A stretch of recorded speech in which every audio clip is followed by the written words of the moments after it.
Gems of history are hidden in the small towns of the Texas Panhandle, each with its own unique story. Tucked away in McLean is one of those gems, the tale of an English rancher whose story ends in one of the world's most famous disasters. Here's KAMR Local 4's Judd Baker with the story. Englishman Alfred Rowe once called this land home. After studying agriculture in England and learning the cattle business in Colorado, Rowe moved to the Panhandle in 1878 with a herd of cattle of his own. Alfred Rowe and his brothers bought a large amount of land in the Texas Panhandle. Between Clarendon and McLean, they had a very large ranch. It's here he established the R.O. Ranch with his brothers Vincent and Bernard, the beginnings of what would soon be an empire. A little bit later, between what he owned and what he leased, he had over 200,000 acres. Along with the legacy of the ranch, Rowe is credited with helping establish McLean. There wasn't really a town here at McLean. There were some settlers around, and they had a railroad. The railroad went through. What they didn't have was a switch to send their cattle to market. And several other ranchers around the area, had the same problem. Taking them to Kansas was a little bit harder to do. The town was established to meet a need among the ranchers, a rail switch. He needed a switch on the railroad. So he went to the railroad commissioner, which was a brand new position, and talked him into putting a switch here in McLean. They did.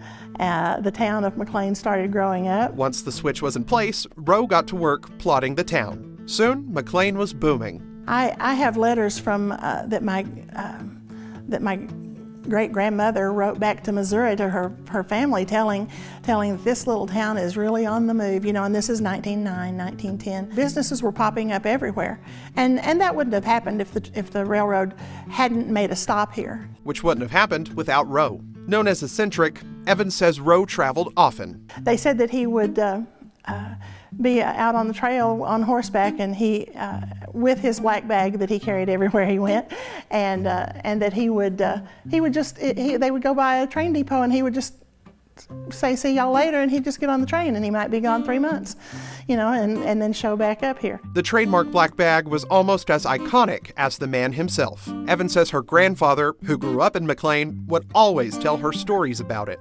And he remembered seeing Mr. Rowe on the street, walking down the street, always nattily dressed and carrying a black satchel. And so that was what everyone kind of keyed in on, was that satchel, because especially Granddad said all the kids in school were dying to know, and we're talking 1909, but all the kids in school were dying to know what was in that satchel, that even when he was horseback, he would loop the handle of that satchel over his saddle horn, and take it with him. And they, of course, imagined large sums of money and jewels and all sorts of wonderful things in it. In 1910, Rowe moved his wife and 3 kids back to England, but would make trips twice a year to the RO to check in. His last trip was on the RMS Titanic. We do have his diary, and so when you go to that page, you can open it up and it says, "Booked a ticket on the Titanic." Gives me chills just talking about it, right? It was the ocean liner's maiden voyage and her first and last trip across the ocean. He made that one decision. There were how many ships leaving? He could have picked a different day, could have picked a different week, but picked the Titanic. While there were plenty of people who praised the Titanic, Rowe had concerns. According to BBC News in 2007, Rowe sent a letter to his wife from their stop in Queenstown. In it, BBC reports that he wrote, quote, "My dearest girl, she is too big and you can't find your way about, and it takes too long to get anywhere. She has no excessive speed to compensate for all of this and is a positive danger to all other shipping in port." Mr. Rowe was on a lot of ships crossing the Atlantic. He didn't just come once over here and stay and then went back for a little visit. He was back and forth. So he was on a lot of ships, and you notice things after you've done it over and over. On the night of April 14th, 1912, Titanic struck an iceberg 400 miles off the coast of Newfoundland. Once the crew realized Titanic would not stay afloat, the order was given for women and children to board the lifeboats. According to the Texas State Historical Association, Rowe, a strong swimmer, refused to board a lifeboat until others were saved. And ultimately, that was his end. Rowe was one of the estimated 1,500 who lost their lives in the tragedy. Rowe was the 109th body of 340 that were pulled from the water. Yeah, I'm sorry he was lost on the Titanic. So sorry, But the Titanic is bigger than life, and in McLean, Sir Alfred Rowe was bigger than life. He was a He was kind of a celebrity in town, you know, with that black bag in his hand. Records don't list the iconic black satchel being in his possession, but the facts didn't get in the way of a good story.